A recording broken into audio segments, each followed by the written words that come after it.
Hi all. நம்ம இன்றைக்கி binomial சீரீஸில் ஒரு ஷார்ட்கட் மெத்தட் தான் பார்க்க போகிறோம்.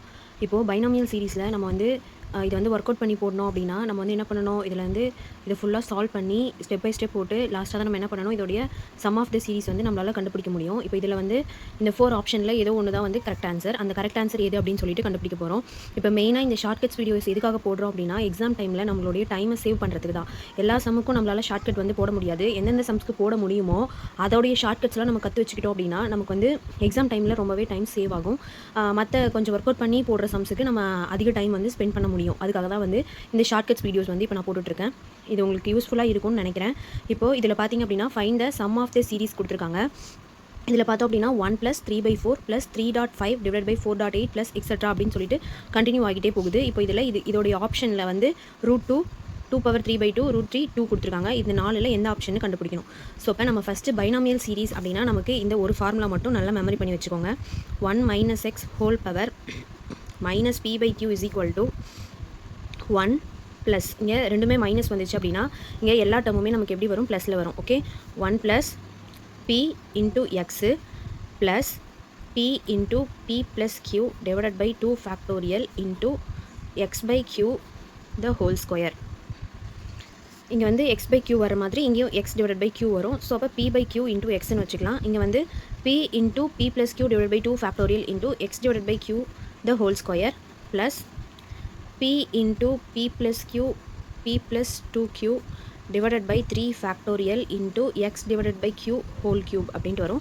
இது வந்து கண்டினியூ ஆகிட்டு போயிட்டே இருக்கும். ஓகே, இந்த ஃபார்முலா மட்டும் நம்ம மெமரி பண்ணிக்கிட்டோம் அப்படின்னா இப்போது இந்த ஃபார்மேட்டுக்கு இந்த கொஷின் வந்து இருக்கான்னு பார்க்கணும். ஸோ இப்போ இதில் நம்ம என்ன பண்ணுவோம், இந்த மாதிரி PQ செப்பரேட் பண்ணி எக்ஸ் வேல்யூ கண்டுபிடிச்சி சிம்பிளிஃபை பண்ணி இதில் சப்ஸ்டியூட் பண்ணுவோம். இப்போ டேரெக்டாக நம்ம எப்படி வந்து P வேல்யூ Q வேல்யூ இப்போ நமக்கு இந்த ஃபார்முலாவில் நமக்கு எக்ஸோட வேல்யூவும் P வேல்யூ Q வேல்யூவை சப்ஸ்டியூட் பண்ணோம் அப்படின்னா நமக்கு வந்து சம் ஆஃப் த சீரீஸ் வந்து கிடச்சிரும். ஸோ இப்போ இந்த சீரீஸ்லேருந்து நம்ம எப்படி வந்து P வேல்யூ Q வேல்யூ தென் எக்ஸ் வேல்யூ கண்டுபிடிக்கிறது அப்படின்ட்டு பார்க்கலாம்.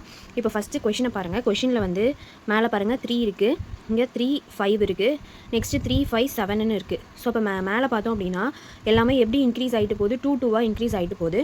ஸோ இப்போ மேலே இருக்கிறது வந்து ஒரு அரித்மெட்டிக் ப்ராக்ரெஷன் ஏபி ஃபார்மேட்டில் இருக்குது. ஓகேவா, நெக்ஸ்ட்டு கீழே பார்த்தோம் அப்படின்னா இங்கே 4 நெக்ஸ்ட்டு 8 திரும்ப இங்கே பார்த்தோம் அப்படின்னா 4 8 12. ஸோ இப்போ இங்கேயும் என்ன பண்ணுது 4 4ஆக இன்க்ரீஸ் ஆகிட்டு போகுது. ஸோ இப்போ இதுவும் என்னது ஒரு அரித்மெட்டிக் ப்ராக்ரெஷன் ஃபார்மேட்டில் இருக்குது.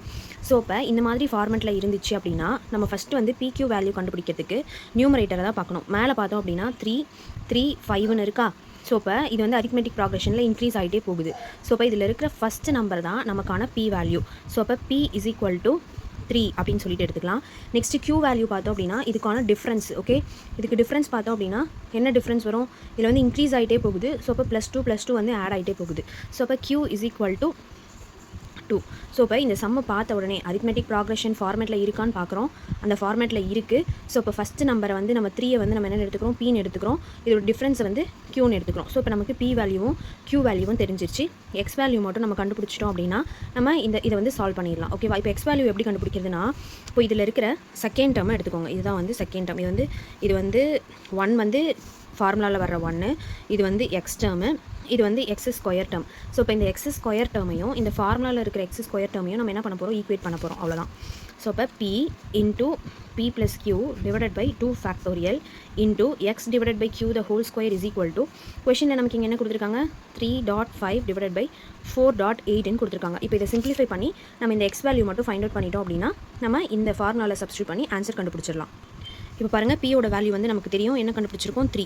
ஸோ இப்போ 3 × P + Q ஓட வேல்யூ வந்து 5 / 2 ஃபேக்டோரியல் × x/q ஓட வேல்யூ என்னது 2 த ஹோல் ஸ்கொயர் அப்படின்னு சப்ஸ்டியூட் பண்ணிக்க வேண்டியதான். இந்த சைடு இருக்கிறது ஆஸ் யூஷுவல் அப்படியே வச்சுக்கலாம். 3 5 / 4.8. இந்த 3 கேன்சல், 5 கேன்சல் ஆயிரும்.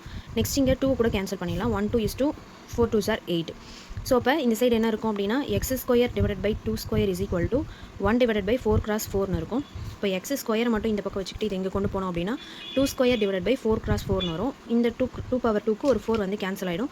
ஸோ இப்போ 1/4 x = 1/2ன்னு கிடச்சிருச்சு. அவ்வளோதான். ஸோ இப்போ நமக்கு P வேல்யூவும் Q வேல்யூவும் கொஷின்லேருந்தே கிடச்சிருச்சு. நம்ம இந்த எக்ஸ் வேல்யூக்கு மட்டும் தான் ஒர்க் அவுட் பண்ணோம்.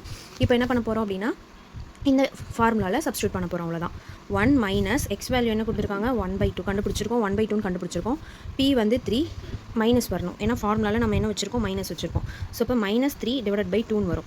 1 மைனஸ் 1/2 வேல்யூ என்ன வரும் 1/2 ஹோல் பவர் -3/2. இந்த 2வை நம்ம என்ன பண்ண போகிறோம் சேஞ்ச் பண்ண போகிறோம், மேலே கொண்டு வர போகிறோம். அப்போ இந்த மைனஸ் அப்படிங்கிறது வந்து +3/2 மாறிடும். இப்போது இதுதான் வந்து நமக்கான ஆன்சர் 2/3/2. ஆப்ஷனில் பாருங்கள், ஆப்ஷன் பியில் இருக்குது 2/3/2. ஸோ இப்போ ஆப்ஷன் பி தான் வந்து நமக்கான கரெக்ட் ஆன்சர். ஓகேவா? இப்போது இதில் நம்ம என்ன பண்ணோம், பியும் கியூவும் கொஷின்லேருந்து அப்படியே எடுத்துட்டோம். எக்ஸ் வேல்யூக்கு மட்டும் இந்த 2 ஸ்டெப் ஒர்க் அவுட் பண்ணோம். எக்ஸ் வேல்யூ கிடச்சிருச்சு. அதை இந்த ஃபார்முலாவில் சப்ஸ்டியூட் பண்ணோன்னே நமக்கு ஆன்சர் வந்துருச்சு. ஸோ இப்போ சம் ஆஃப் த சீரிஸ் கேட்டாங்க அப்படின்னா நம்ம இந்த மாதிரி ஈஸியாக போட்டுட்டு போயிடலாம் டைம் வேஸ்ட் பண்ணாமல். இந்த சம்மை நீங்கள் ட்ரை பண்ணி பாருங்கள். இதுவும் அதே மெத்தடில் தான் வரும். Find the sum of the series கொடுத்துருக்காங்க. 1 + 2/6 + 2.5/6.12 + 2.5.8/6.12.18 கொடுத்துருக்காங்க. இப்போ மேலே பார்த்தோம் அப்படின்னா 2, 5, 8ன்னு சொல்லிட்டு நமக்கு என்ன ஆகுது, ஒரு அரித்மெட்டிக் ப்ராக்ரெஷன் போயிட்டுருக்கு. கீழே வந்து பார்த்தோம் அப்படின்னா 6, 12ன்னு அதுவும் வந்து போயிட்டுருக்கு. நம்ம ஃபஸ்ட்டு நம்ம எதை பார்க்கணும், மேலே தான் பார்க்க போகிறோம். மேலே பார்த்தோம் அப்படின்னா இப்போ இதில் நமக்கு நான் பி வேல்யூவும் கியூ வேல்யூவும் சொல்கிறேன். எக்ஸ் வேல்யூ வந்து நீங்கள் இந்த செகண்ட் டேர்மை வச்சு கண்டுபிடிச்சி 1 மைனஸ் எக்ஸ் ஹோல் பவர் -p/qவில் சப்ஸ்டியூட் பண்ணி எனக்கு ஆன்சர் சொல்லுங்கள். ஓகே, ஸோ இப்போ இதில் பி வேல்யூ பார்த்தோம் அப்படின்னா நமக்கு என்ன வரும், பி வேல்யூ வந்து ஃபஸ்ட்டு நம்பர் என்ன கொடுத்துருக்காங்க 2, கியூ வேல்யூ என்ன வரும், இதோட டிஃப்ரென்ஸ் வந்து 3. ஸோ இப்போ பி வேல்யூவும் கியூ வேல்யூவும் இருக்குது. ஸோ நீங்கள் இப்போ இந்த எக்ஸ் வேல்யூ மட்டும் கண்டுபிடிக்கணும். எக்ஸ் வேல்யூ இந்த செகண்ட் டேர்மை ஃபார்முலாவில் வர p × p + q / 2 factorial × x / q the whole square கூட ஈக்குவேட் பண்ணி எக்ஸ் டேர்மை மட்டும் இந்த பக்கம் வச்சுட்டு ஆன்சர் போடணும். ஆன்சர் போட்டுட்டு அதை இந்த ஃபார்முலாவில் சப்ஸ்டியூட் பண்ணி ஆப்ஷன் ஏ வந்து 2/-2/3, 3/-2/3, 2/2/3, 3/2/3ன்னு இருக்குது. ஸோ இப்போ இதில் எந்த ஆப்ஷன் வந்து கரெக்ட் ஆப்ஷன் அப்படின்னு சொல்லிட்டு நீங்கள் கமெண்ட் பண்ணுங்கள். ஓகே, இது உங்களுக்கான சம். இந்த சம்மை நோட் பண்ணிக்கோங்க. இது எப்படி போடணும்னு சொல்லிட்டு நீங்கள் தான் சொல்லணும். இதோடைய ஆன்சரை நீங்கள் தான் கமெண்ட் பண்ணணும். நெக்ஸ்ட் சம் பார்த்தோம் அப்படின்னா இதுவும் வந்து பைனாமியல் சீரிஸில் தான். Find the nth term of the series. Okay, இந்த ஒரு சீரிஸ் கொடுத்துட்டு இதோட nth டேர்ம் வந்து நம்மளை கண்டுபிடிக்க சொல்கிறாங்க. இப்போ இதுக்கு முன்னாடி பார்த்தது வந்து ஒரு இன்ஃபைனைட் சீரிஸ் அதோடைய சம் ஆஃப் த வேல்யூ வந்து நம்மளை கண்டுபிடிக்க சொன்னாங்க. இதில் வந்து nth டேர்ம் வந்து கண்டுபிடிக்க சொல்கிறாங்க. இது வந்து ரொம்பவே ஈஸியான சம். nth டேர்ம் வந்து நமக்கு ஆப்ஷனில் கொடுத்துட்டாங்க. ஸோ இப்போ இந்த 4 ஆப்ஷனில் ஒரு ஆப்ஷன் தான் நமக்கான nth டேர்மு. ஸோ இப்போ இதில் நம்ம வந்து இதை வந்து சிம்பிளிஃபை பண்ணி எந்த ஃபார்மேட்டில் போகுது, அதாவது x⁴n ஃபார்மேட்டில் போகுதா, 2⁴n ஃபார்மேட்டில் போகுதா, இல்லை 2n + 1/2n ஃபார்மேட்டில் இது போயிட்டுருக்கா அப்படின்னு சொல்லிட்டு இவ்வளோ தூரம் நம்ம கொஞ்சம் மைண்ட்லேயே நம்ம திங்க் பண்ணி பார்த்தாலே ஆன்சர் வந்துடும். பட் அவ்வளோ தூரம் நம்ம யோசித்து போடுறதுக்கு பதிலாக இதில் என்ன பண்ணலாம் அப்படின்னா, இந்த லாஸ்ட் nth டேர்ம் இருக்குல்ல, இந்த nth டேர்மில் n = 1. இப்போது இதில் இதுதான் வந்து ஃபஸ்ட்டு டேர்மு. இந்த ஃபஸ்ட்டு டேர்முக்கு n = 1ன்னு சப்ஸ்டியூட் பண்ணணும். செகண்ட் டேர்முக்கு n = 2ன்னு சப்ஸ்டியூட் பண்ணணும். இந்த தேர்ட் டேர்முக்கு n = 3ன்னு சப்ஸ்டியூட் பண்ணணும். ஸோ அப்போ இந்த லாஸ்ட் nth டேர்மில் n = 1ன்னு சப்ஸ்டியூட் பண்ணால் இந்த ஃபஸ்ட்டு டேர்ம் வரணும். n = 2ன்னு சப்ஸ்டியூட் பண்ணால் இந்த செகண்ட் டேர்ம் வரணும். n = 3ன்னு சப்ஸ்டியூட் பண்ணால் இந்த தேர்ட் டேர்ம் வரணும். இந்த மாதிரி கரெக்டாக வந்துருச்சு அப்படின்னா அதுதான் வந்து என்னது, அந்த சீரிஸோட nth டேர்ம். ஓகேவா? இப்போ ஃபஸ்ட் இதில் பார்ப்போம். இதில் வந்து x⁴n இருக்குது. ஸோ அப்போ இங்கே x பவரில் நம்ம 1ன்னு சப்ஸ்டியூட் பண்ணோம் அப்படின்னா இங்கே x டேர்ம் வரும். ஆனால் இந்த ஃபஸ்ட் டேர்மில் நமக்கு x டேர்மே இல்லை. ஸோ அப்போ இது என்ன கிடையாது, நம்மளுடைய ஆப்ஷன் கிடையாது. நெக்ஸ்ட் பார்த்தோம் அப்படின்னா இங்கே ஒரு x⁴n இருக்குது. ஸோ அப்போ இதுவும் கண்டிப்பாக வராது. ஏன்னா x⁴n போட்டோம்னா இங்கே ஒரு x டேர்ம் வரணும். ஃபஸ்ட் டேர்மில் நமக்கு x டேர்மே இல்லை. ஸோ அப்போ ஃபஸ்ட் ஆப்ஷனும் கிடையாது, லாஸ்ட் ஆப்ஷனும் கிடையாது.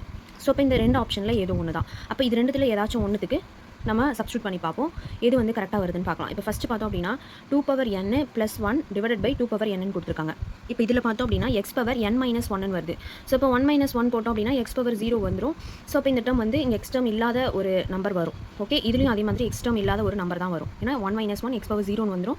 anything ⁴0 1. ஸோ ஓகே, இப்போ நம்ம என்ன பண்ணலாம் அப்படின்னா n = 2ன்னு சப்ஸ்டியூட் பண்ணி பார்ப்போம். இப்போ இதில் n = 2ன்னு சப்ஸ்டியூட் பண்ணோம் அப்படின்னா 2n + 1 / 2n. இதில் வந்து n = 2ன்னு சப்ஸ்டியூட் பண்ண போகிறேன். சப்ஸ்டியூட் பண்ணோம் அப்படின்னா 2 × 2 4 + 1 / 2 2s are 4ன்னு வரும். 5/4ன்னு வரும். நமக்கு இங்கே செகண்ட் டேர்ம் பார்த்தோம் அப்படின்னா 1/2 தான் நமக்கு ஆன்சர் வந்திருக்கு. ஆனால் இங்கே 5/4 வருது. ஸோ அப்போ இந்த ஆப்ஷனும் கிடையாது. அப்போ இந்த ஆப்ஷனாக தான் இருக்கும். இதுதான் கரெக்ட் ஆப்ஷன். எதுக்கும் நம்ம செக் பண்ணிக்கலாம். இப்போ இதில் பார்த்தோம் அப்படின்னா 2 × 2 - 3 / 2 × 2 - 2 போட்டோம் அப்படின்னா என்ன வரும், 2 2s are 4 - 3 / 2 2s are 4 - 2ன்னு வரும். 1/2 வந்துருச்சு. நெக்ஸ்ட்டு x⁴2 - 1 போட்டோன்னா 1/2x. ஓகே, ஸோ அப்போ இதுதான் வந்து செகண்ட் டேர்ம். இங்கே பாருங்கள், செகண்ட் டேர்ம் இதுதான் இருக்குது. ஓகே, அப்போ இதுதான் வந்து கரெக்ட் ஆப்ஷன். நம்ம இவ்வளோ தூரம் நம்ம என்ன பண்ண தேவையில்ல, இது எந்த ஃபார்மேட்டில் இன்க்ரீஸ் ஆகுது, எது வந்து கரெக்டான சீக்வன்ஸ்னு சொல்லிட்டு நம்ம வந்து திங்க் பண்ணாமல் டேரெக்டாக n = 1 2 இதில் சப்ஸ்டியூட் பண்ணாலே நமக்கு என்ன பண்ணிடலாம், ஆன்சர் ஈஸியாக போட்டுடலாம். ஓகே, இது உங்களுக்கு யூஸ்ஃபுல்லாக இருக்கும்னு நினைக்கிறேன். இது வந்து உங்களுக்கு பிடிச்சிருந்துச்சு அப்படின்னா சேனலை சப்ஸ்கிரைப் பண்ணுங்கள், லைக் பண்ணுங்கள், UGTRB படிக்கிற உங்கள் ஃப்ரெண்ட்ஸுக்கெல்லாம் ஷேர் பண்ணுங்கள், சப்போர்ட் பண்ணுங்கள். தேங்க்யூ.